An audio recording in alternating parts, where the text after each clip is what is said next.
Bonjour, Joseph Gligorov, je suis cancérologue. Je travaille à l'assistance publique Hôpitaux de Paris, dans le 20e arrondissement, à l'hôpital Tenon. Et par ailleurs, je suis un des membres du comité scientifique de l'APREC, ayant plus particulièrement pour mission de m'occuper du cancer du sein, du développement de médicaments et de nouvelles stratégies pour cette maladie. Alors, pour revenir un petit peu sur la réalité du cancer du sein,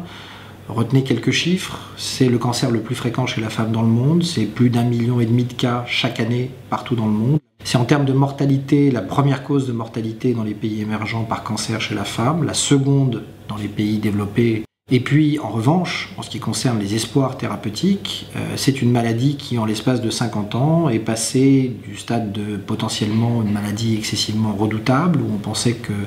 n'y avait pas beaucoup d'espoir, à plus de 90% des femmes qui, aujourd'hui, une fois le diagnostic posé, sont toujours en vie au bout de 5 ans, et une grande majorité de ces femmes sont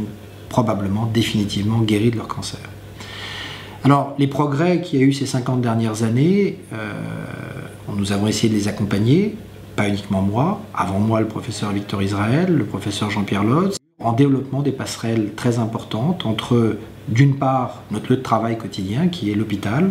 qui est la clinique, qui sont les patientes que nous voyons en consultation et que nous traitons chaque jour, et puis de l'autre côté, eh bien, cette structure de recherche qu'est l'APREC, avec derrière des laboratoires, avec derrière des attachés de recherche clinique. Au sein de l'APREC, parmi les différents programmes auxquels nous avons participé, et il y en a eu de nombreux, plusieurs dizaines par an de nouveaux programmes innovants, eh bien, je retiendrai quelques points qui me semblent cruciaux. Le premier a été probablement la participation, dès le départ, à la mise en place de nouveaux médicaments qui ciblent au sein du cancer du sein une protéine particulière qui s'appelle HER2. À peu près 20% des cancers du sein présentent une protéine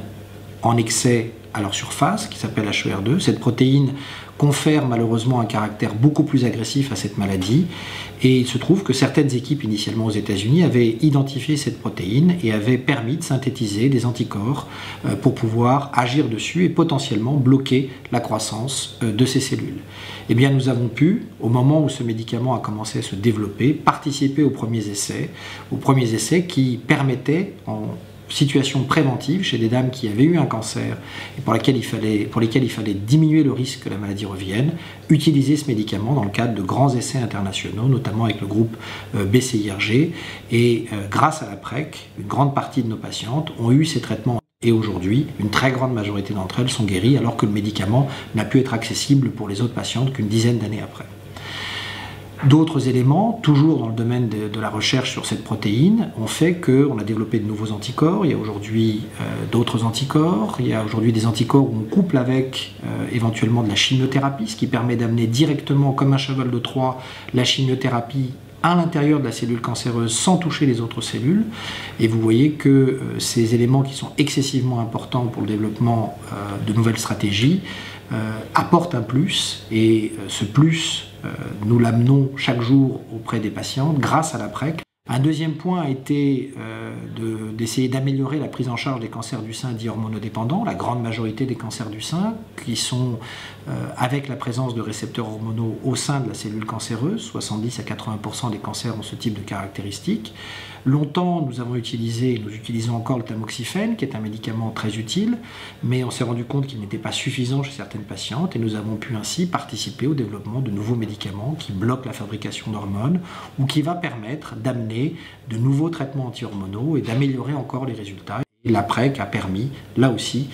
plusieurs années parfois avant la disponibilité de ces médicaments pour tout le monde, de traiter des patientes au sein de notre structure médicale à l'hôpital Tenon avec ces nouveaux traitements. Et puis, la recherche de transfert, c'est aussi comprendre à qui l'on doit et à qui l'on ne doit pas donner les traitements. C'est comment essayer de sélectionner au mieux les populations qui doivent pouvoir bénéficier de certains médicaments. C'est pour ça que nous avons des partenariats très forts, d'une part avec les laboratoires de biologie, d'anatomopathologie, au sein même de l'université Paris-6 et de l'Institut universitaire de cancérologie à Paris-Sorbonne, mais également des partenariats directement avec les laboratoires d'imagerie, notamment de radiologie et de médecine nucléaire. Nous avons été le premier centre en France à avoir une TEP FDG, donc un examen qui aujourd'hui est incontournable dans la prise en charge des cancers. Et nous développons avec eux de nouveaux traceurs, de nouveaux médicaments, pour permettre de caractériser s'il y a des cibles présentes au niveau des cellules cancéreuses qui permettront d'utiliser certains médicaments dans certaines situations particulières,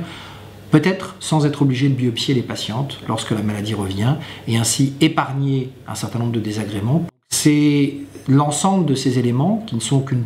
partie du travail que l'on fait chaque jour à la PREC, en plus des autres localisations dont nous nous occupons et dont mes collègues s'occupent, qui fait que grâce à la PREC, je pense que nous avons beaucoup progressé pour nos patientes et que nous participons à ce progrès global qui a lieu dans le monde et qui fera que dans les années à venir, eh bien, le cancer du sein deviendra une maladie peut-être pas banale, mais en tout cas curable pour la très très grande majorité des cas et ne sera plus véritablement un fléau, mais une maladie dont on se remettra sans problème. Donc nous avons besoin de votre soutien et je vous remercie en tout cas de l'apporter.